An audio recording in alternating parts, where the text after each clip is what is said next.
How about them Cowboys? No. Oh, hey, first place, baby. No. First place, baby. No, don't do that. Don't do that. Get up. I want you to stand in front of there. Where's your jersey? How about that? No, how would you know how you do it, Skip? You know how you got your first win. You came out here. How about them Cowboys? How about that Tom Brady on Sunday? We're going to talk about that later also. Skip. Can't wait. You've been a Bucs fan. There was the Buccaneers wasn't even thought of when you were a Cowboy fan. And But now I'm you're a Brady fan, and I still am and always have been. You ought to be ashamed of go. yourself, Skip. You left your team. Okay, it was nice to see the Tom Brady jersey yesterday, but unfortunately no Cowboys jersey this morning because the Cowboys' first game without Dak Prescott couldn't have gone much worse as Dallas got blown out 38-10 by Arizona last night. Ezekiel Elliott fumbled on back-to-back possessions in the first half that led to quick Cardinals touchdowns, and Andy Dalton threw 2 interceptions while he tried to keep the Cowboys afloat. Meanwhile, Dallas's defense struggled yet again, giving up 261 rushing yards, allowing Arizona to score touchdowns on 4 straight possessions that put the game out of reach midway through the third quarter. So, Shannon, what was the biggest reason the Cowboys got blown out last night? Well, before I go into that, Skip, from what I've seen this year and what I've seen a little bit of last year, Budda Baker is the best safety in football, and I will provide no more commentary, no more comments at this time on that issue. The reason why they lost, Skip, is... What was that about? Did you watch it last night? You say you like to see guys that flash. Yeah. Did he flash? Sure he did. Okay. Yeah. Okay, but your point is what? I said before... Are you arguing against some other safety or what? No. I said before. Okay, we all saw that. We get that. That's why I picked the Cardinals to be a wild card team, and you laughed at me. Aha. But thank you for bringing that up. I also laughed at you when you said the Cowboys would win 12 games. I laughed at you. I did not say that's a lie. Well, okay, that's a flat-out lie. What was the record? 10. Okay, they're going to get 10. Yeah, well, I think they're going to win the East. No, you said 10 wins. Yeah. Okay, now what I was saying. Okay. Did you predict my quarterback would be gone for the year? I predict. No.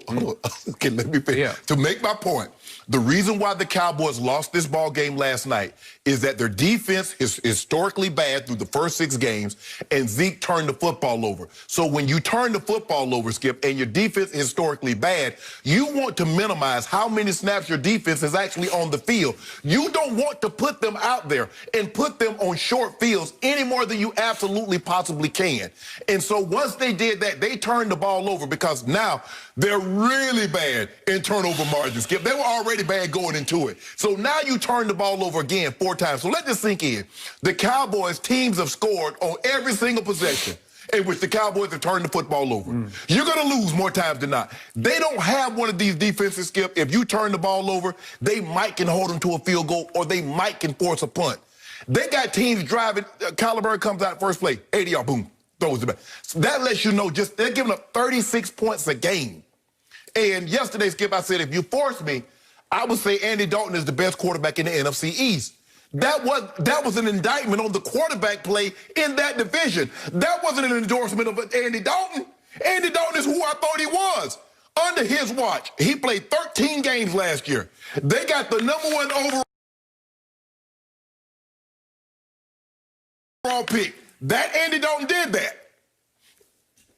For me, Skip, I believe it's going to get, there's something going on here. Now, I don't know if they're watching film. Maybe they have these Zoom things, Skip.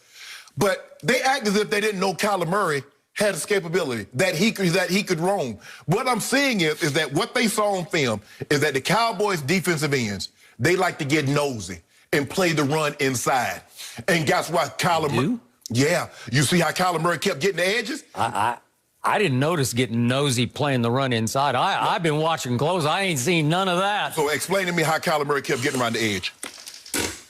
What did I tell you while he was in college? No, Skip, I told you when he was in college. Wait, you asked me a question. I'm going to answer your question. Okay. I told you in college, quickest feet I've seen since Barry Sanders, and you laughed at me. And what did you see last night, Mr. Sharp Hall of Famer? What did you see on display? They're the most electric feet I've seen since Barry Sanders. Okay, all that being said, yes. If you know he has electric feet, how in the hell do the Cowboys keep letting him get the edge? Answer me that, Mr. 40-year veteran in the media? Jalen Smith spied him every freaking play. Every play. Jalen Smith, who ran 4-5 coming out. And Kyler is so quick that even with the spy, he was beating the spy to the flank every time. Yeah. Every time. If you know that, thank you. If you know Jalen Thank you Smith, for bringing that up. If you know Appreciate Jalen Smith is spying, the ends have to come upfield so Jalen Smith can meet him. If you let him get the edge, Skip, even from that position, as fast as Kyler Murray is, Jalen Smith is not going to be able to catch him. If you let him get the edge, you have to keep him contained. That's what you do. You box him in. You don't let him get the edge.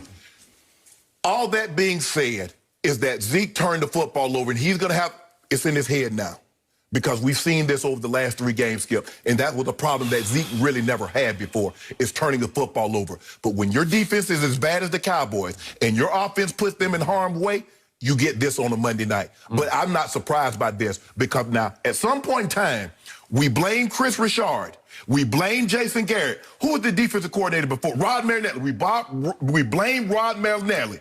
Now they got a new defensive coordinator. They got a new head coach. And a lot of those same players that we place the blame on Chris Richard, on Rod Marinelli, and Jason Garrett are still there, and they're worse. So I need to know, is it still coaching, or is it those players?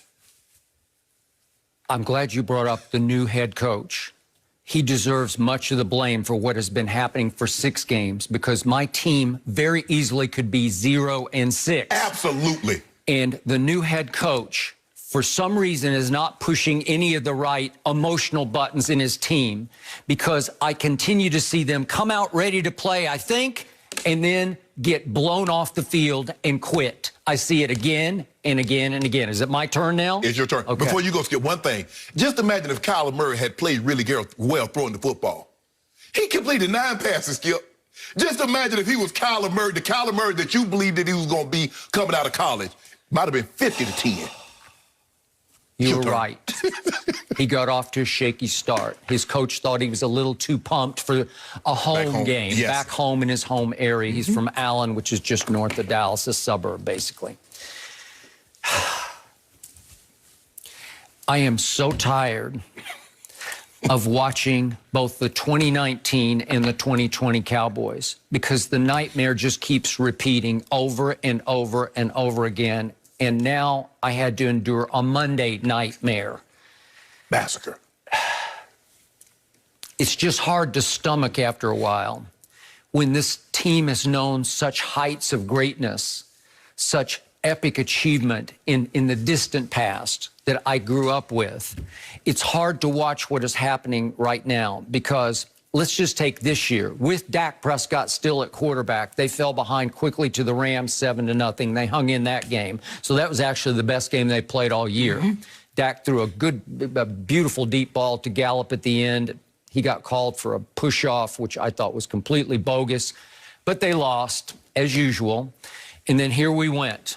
The Falcons come to Jerry World. The Cowboys were down 20-0 after the first quarter, and 29-10 at halftime. Yes. And they miraculously stole a victory, and I still don't know how they did it, but they did it. And then they go to Seattle, and they're down 30-15 in the third quarter, which actually feels respectable given what's been happening. And then Cleveland comes to Jerry World. Cleveland, we saw Cleveland just stink it up. Lay an egg. Okay, lay a big old goose egg. Cleveland had my Cowboys at home down 41-14 in the third quarter and rushed for 307 yards. The New York Football Giants, who now have 1 win to their name so far this year, they had my team down with Dak at quarterback 17-3 in the second quarter at home. And then last night happened. It was 21-3 at half. Then it was 31-3 in the third quarter, and it ended up 38-10. And I guess my only solace last night was at least Aaron Rodgers can relate to what it feels like to lose 38-10, because he just did it at Tampa. So that's my only little, tiny little takeaway of any ray of light from what happened last night. To your points, this team has by far the worst defense in football. And yet the irony last night was they actually came out playing pretty well on defense. They were flying around. Wolf Hunter is back. Leighton Vander Esch. I think he made it through the whole game. big old number 55. He didn't do a whole lot, but at least he didn't get hurt. Right. And that's like a victory, Yeah. right? A small Yes. victory. Yeah, moral that's a victory. win for him. It is a big win. And they made Kyler and company punt the first 3 times, and I thought, you know what? Maybe we're seeing some signs of life here. Now we're to turnover differential. This is beyond bad.